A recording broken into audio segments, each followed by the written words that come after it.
In one of the large and rich cities of China there once lived a tailor named Mustafa. He was very poor. He could hardly by his daily labour maintain himself and his family, which consisted only of his wife and a son. His son, who was called Aladdin, was a very careless and idle fellow. He was disobedient to his father and mother, and would go out early in the morning and stay out all day, playing in the streets and public places with idle children of his own age. When he was old enough to learn a trade, his father took him into his own shop and taught him how to use his needle. But all his father's endeavours to keep him to his work were vain, for no sooner was his back turned than he was gone for that day. Mustafa chastised him, but Aladdin was incorrigible, and his father, to his great grief, was forced to abandon him to his idleness, and was so much troubled about him that he fell sick and died in a few months. Aladdin, who was now no longer restrained by the fear of a father, gave himself entirely over to his idle habits, and was never out of the streets from his companions. This course he followed till he was 15 years old, without giving his mind to any useful pursuit, or the least reflection on what would become of him. As he was one day playing according to custom in the street with his evil associates, a stranger passing by stood to observe him. This stranger was a sorcerer, known as the African magician, as he had been but 2 days arrived from Africa, his native country. The African magician, observing in Aladdin's countenance something which assured him that he was a fit boy for his purpose, inquired his name and history of some of his companions, and when he had learnt all he desired to know, went up to him, and taking him aside from his comrades, said, "Child, was not your father called Mustafa the tailor?" "Yes, sir," answered the boy, "but he has been dead a long time." At these words the African magician threw his arms about Aladdin's neck, and kissed him several times with tears in his eyes, and said, "I am your uncle. Your worthy father was my own brother. I knew you at first sight, you were so like him." Then he gave Aladdin a handful of small money, saying, "Go, my son, to your mother, give my love to her, and tell her that I will visit her tomorrow, that I may see where my good brother lived so long, and ended his days." Aladdin ran to his mother, overjoyed at the money his uncle had given him. "Mother," said he, "have I an uncle?" "No, child," replied his mother, "you have no uncle by your father's side or mine." "I am just now come," said Aladdin, "from a man who says he is my uncle and my father's brother. He cried and kissed me when I told him my father was dead, and gave me money, sending his love to you, and promising to come and pay you a visit, that he may see the house my father lived and died in." "Indeed, child," replied the mother, "your father had no brother, nor have you an uncle." The next day the magician found Aladdin playing in another part of the town, and embracing him as before, put 2 pieces of gold into his hand, and said to him, "Carry this, child, to your mother. Tell her that I will come and see her tonight, and bid her get us something for supper. But first, show me the house where you live." Aladdin showed the African magician the house, and carried the 2 pieces of gold to his mother, who went out and bought provisions, and considering she wanted various utensils, borrowed them of her neighbours. She spent the whole day in preparing the supper, and at night, when it was ready, said to her son, "Perhaps the stranger knows not how to find our house. Go and bring him if you meet with him." Aladdin was just ready to go when the magician knocked at the door, and came in loaded with wine and all sorts of fruits, which he brought for a dessert. After he had given what he brought into Aladdin's hands, he saluted his mother, and desired her to show him the place where his brother Mustafa used to sit on the sofa. And when she had so done, he fell down and kissed it several times, crying out with tears in his eyes, "My poor brother, how unhappy am I not to have come soon enough to give you one last embrace." Aladdin's mother desired him to sit down on the same place, but he declined. "No," said he, "I shall not do that, but give me leave to sit opposite to it, that although I see not the master of my family so dear to me, I may at least behold the place where he used to sit." When the magician had made choice of a place and sat down, he began to enter into discourse with Aladdin's mother. "My good sister," said he, "do not be surprised at your never having seen me all the time you have been married to my brother Mustafa of happy memory. I have been 40 years absent from this country, which is my native place as well as my late brother's, and during that time have travelled into the Indies, Persia, Arabia, Syria, and Egypt, and afterward crossed over into Africa, where I took up my abode. At last, as it is natural for a man, I was desirous to see my native country again, and to embrace my dear brother. And finding I had strength enough to undertake so long a journey, I made the necessary preparations and set out. Nothing ever afflicted me so much as hearing of my brother's death, but God be praised for all things. It is a comfort for me to find, as it were, my brother in a son, who has his most remarkable features. The African magician perceived that the widow wept at the remembrance of her husband, changed the conversation, and turning toward her son, asked him, "What business do you follow? Are you of any trade?" At this question the youth hung down his head, and was not a little abashed when his mother answered, "Aladdin is an idle fellow. His father, when alive, strove all he could to teach him his trade, but could not succeed, and since his death, notwithstanding all I can say to him, he does nothing but idle away his time in the streets, as you saw him, without considering he is no longer a child. And if you do not make him ashamed of it, I despair of his ever coming to any good. For my part, I am resolved, one of these days, to turn him out of doors, and let him provide for himself." After these words, Aladdin's mother burst into tears, and the magician said, "This is not well, nephew. You must think of helping yourself and getting your livelihood. There are many sorts of trades. Perhaps you do not like your father's and would prefer another. I will endeavor to help you. If you have no mind to learn any handicraft, I will take a shop for you, furnish it with all sorts of fine stuffs and linens, and then with the money you make of them you can lay in fresh goods and live in an honorable way. Tell me freely what you think of my proposal. You shall always find me ready to keep my word." This plan just suited Aladdin, who hated work. He told the magician he had a greater inclination to that business than any other, and that he should be much obliged to him for his kindness. "Well then," said the African magician, "I will carry you with me tomorrow, clothe you as handsomely as the best merchants in the city, and afterward we will open a shop as I mentioned." The widow, after his promises of kindness to her son, no longer doubted that the magician was her husband's brother. She thanked him for his good intentions, and after having exhorted Aladdin to render himself worthy of his uncle's favour, served up supper, at which they talked of several indifferent matters, and then the magician took his leave and retired. He came again the next day as he had promised, and took Aladdin with him to a merchant who sold all sorts of clothes for different ages and ranks ready-made, and a variety of fine stuffs, and bade Aladdin choose those he preferred, which he paid for. When Aladdin found himself so handsomely equipped, he returned his uncle thanks, who thus addressed him, "As you are soon to be a merchant, it is proper you should frequent these shops and be acquainted with them." He then showed him the largest and finest mosques, carried him to the khans or inns where the merchants and travellers lodged, and afterward to the Sultan's palace, where he had free access, and at last brought him to his own khan, where, meeting with some merchants he had become acquainted with since his arrival, he gave them a treat, to bring them and his pretended nephew acquainted. This entertainment lasted till night.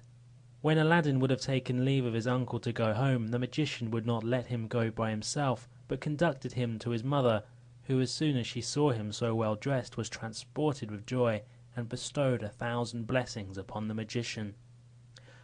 Early the next morning the magician called again for Aladdin, and said he would take him to spend that day in the country, and on the next he would purchase the shop.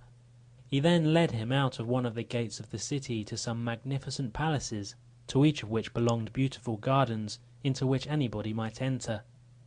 At every building he came to, he asked Aladdin if he did not think it fine, and the youth was ready to answer when anyone presented itself, crying out, "Here is a finer house, uncle, than any we have yet seen." By this artifice the cunning magician led Aladdin some way into the country, and as he meant to carry him farther to execute his design, he took an opportunity to sit down in one of the gardens on the brink of a fountain of clear water, which discharged itself by a lion's mouth of bronze into a basin. Pretending to be tired, "Come, nephew," said he, "you must be weary as well as I. Let us rest ourselves, and we shall be better able to pursue our walk." The magician next pulled from his girdle a handkerchief with cakes and fruit, and during this short repast he exhorted his nephew to leave off bad company, and to seek that of wise and prudent men to improve by their conversation. "For," said he, You will soon be at man's estate, and you cannot too early begin to imitate their example." When they had eaten as much as they liked, they got up and pursued their walk through gardens, separated from one another only by small ditches, which marked out the limit without interrupting the communication, so great was the confidence the inhabitants reposed in each other. By this means the African magician drew Aladdin insensibly beyond the gardens, and crossed the country till they nearly reached the mountains. At last they arrived between two mountains of moderate height and equal size, divided by a narrow valley, which was the place where the magician intended to execute the design that had brought him from Africa to China. "We will go no farther now," said he to Aladdin. "I will show you here some extraordinary things, which when you have seen, you will thank me for, but while I strike a light, gather up all the loose dry sticks you can see to kindle a fire with." Aladdin found so many dried sticks that he soon collected a great heap. The magician presently set them on fire, and when they were in a blaze, threw in some incense, pronouncing several magic words, which Aladdin did not understand. He had scarcely done so when the earth opened just before the magician, and discovered a stone with a brass ring fixed in it. Aladdin was so frightened that he would have run away, but the magician caught hold of him and gave him such a box on the ear that he knocked him down. Aladdin got up trembling, and with tears in his eyes said to the magician, "What have I done, uncle, to be treated in this severe manner?" "I am your uncle," answered the magician. "I supply the place of your father, and you ought to make no reply. But, child," added he, softening, "do not be afraid, for I shall not ask anything of you, but that you obey me punctually, if you would reap the advantages which I intend you. Know then that under this stone there is hidden a treasure, destined to be yours, and which will make you richer than the greatest monarch in the world. No person but yourself is permitted to lift this stone, or enter the cave, so you must punctually execute what I may command, for it is a matter of great consequence, both to you and me." Aladdin, amazed at all he saw and heard, forgot what was past, and rising said, "Well, uncle, what is to be done? Command me, I am ready to obey." "I am overjoyed, child," said the African magician, embracing him. "Take hold of this ring and lift up that stone." "Indeed, uncle," replied Aladdin, "I am not strong enough. You must help me." "You have no occasion for my assistance," answered the magician. "If I help you, we shall be able to do nothing. Take hold of the ring and lift it up, and you will find it will come easily." Aladdin did as the magician bade him, raised the stone with ease, and laid it on one side. When the stone was pulled up, there appeared a staircase about 3 or 4 feet deep, leading to a door. "Descend, my son," said the African magician, "those steps, and open that door. It will lead you into a palace divided into 3 great halls. In each of these you will find 4 large brass cisterns placed on each side, full of gold and silver, but take care you do not meddle with them. Before you enter the first hall, be sure to tuck up your robe, wrap it about you, and then pass through the second into the third without stopping. Above all things, have a care that you do not touch the walls so much as with your clothes, for if you do, you will die instantly. At the end of the third hall you will find a door which opens into a garden, planted with fine trees loaded with fruit. Walk directly across the garden to a terrace, where you will see a niche before you, and in that niche a lighted lamp. Take the lamp down and put it out. When you have thrown away the wick and poured out the liquor, put it in your waistband and bring it to me. Do not be afraid that the liquor will spoil your clothes, for it is not oil, and the lamp will be dry as soon as it is thrown out." After these words, the magician drew a ring off his finger and put it on one of Aladdin's, saying, "It is a talisman against all evil, so long as you obey me. Go, therefore, boldly, and we shall both be rich all our lives."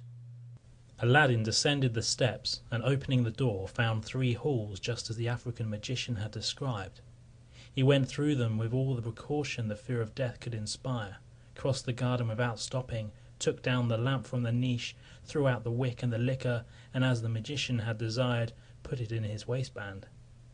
But as he came down from the terrace, seeing it was perfectly dry, he stopped in the garden to observe the trees, which were loaded with extraordinary fruit of different colours on each tree. Some bore fruit entirely white, and some clear and transparent as crystal, some pale red and others deeper, some green, blue and purple, and others yellow. In short, there was fruit of all colours. The white were pearls, the clear and transparent diamonds, the deep red rubies, the paler balas rubies, the green emeralds, the blue turquoises, the purple amethysts, and the yellow sapphires. Aladdin, ignorant of their value, would have preferred figs or grapes or pomegranates, but as he had his uncle's permission, he resolved to gather some of every sort. Having filled the 2 new purses his uncle had bought for him with his clothes, he wrapped some up in the skirts of his vest, and crammed his bosom as full as it could hold. Aladdin, having thus loaded himself with riches of which he knew not the value, returned through the 3 halls with the utmost precaution, and soon arrived at the mouth of the cave, where the African magician awaited him with the utmost impatience. As soon as Aladdin saw him, he cried out, "Pray, uncle, lend me your hand to help me out." "Give me the lamp first," replied the magician. "It will be troublesome to you." "Indeed, uncle," answered Aladdin, "I cannot now, but I will as soon as I am up." The African magician was determined that he would have the lamp before he would help him up, and Aladdin, who had encumbered himself so much with his fruit that he could not well get at it, refused to give it to him till he was out of the cave. The African magician, provoked at this obstinate refusal, flew into a passion, threw a little of his incense into the fire, and pronounced 2 magical words, when the stone which had closed the mouth of the staircase moved into its place, with the earth over it in the same manner as it lay at the arrival of the magician and Aladdin. This action of the magician plainly revealed to Aladdin that he was no uncle of his, but one who designed him evil. The truth was that he had learnt from his magic books the secret and the value of this wonderful lamp, the owner of which would be made richer than any earthly ruler, and hence his journey to China. His art had also told him that he was not permitted to take it himself, but must receive it as a voluntary gift from the hands of another person. Hence he employed young Aladdin, and hoped by a mixture of kindness and authority to make him obedient to his word and will. When he found that his attempt had failed, he set out to return to Africa, but avoided the town, lest any person who had seen him leave in company with Aladdin should make inquiries after the youth. Aladdin, being suddenly enveloped in darkness, cried and called out to his uncle to tell him he was ready to give him the lamp, but in vain, since his cries could not be heard. He descended to the bottom of the steps with a design to get into the palace, but the door, which was opened before by enchantment, was now shut by the same means. He then redoubled his cries and tears, sat down on the steps without any hopes of ever seeing light again, and in an expectation of passing from the present darkness to a speedy death. In this great emergency he said, "There is no strength or power but in the great and high God," and in joining his hands to pray, he rubbed the ring which the magician had put on his finger. Immediately a genie of frightful aspect appeared, and said, "What wouldest thou have? I am ready to obey thee. I serve him who possesses the ring on thy finger, I and the other slaves of that ring."